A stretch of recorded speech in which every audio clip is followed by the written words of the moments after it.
শীতে দার্জিলিং বা কার্শিয়াং এর পথে যে কুয়াশার পরও যাত্রীদের আলিঙ্গন করে, সোমবার সেই একই রকমের কুয়াশার সাক্ষী রইল বালুরঘাট। সোমবার রাতে ঘন কুয়াশায় ঢেকে যায় রাস্তাঘাট, দৃশ্যমানতা কমে আসে 20 মিটারের নিচে।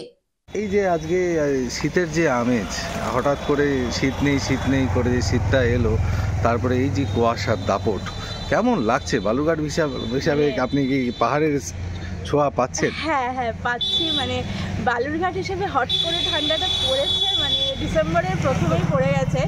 আর মানে সকাল থেকে এমনিই ওয়েদার ড্যাম্প ছিল, কিন্তু রাত মানে সন্ধ্যা নামতেই যে এরকম কুয়াশা ফেলবে, মানে মনে হচ্ছে যেন পাহাড়ে চলে এসেছি। বালুরঘাটে থাকতেই কালিম্পং বা সিকিমে, দার্জিলিং এসব সাইডে যে টাইপের কুয়াশা পড়ে, মনে হচ্ছে বালুরঘাটে মানে বসে ফিলিং, মানে বুঝতে পারছি, ফিল করছি যে আমরা পাহাড়ে চলে এসেছি। এই টাইপের ভীষণই ভালো লাগছে।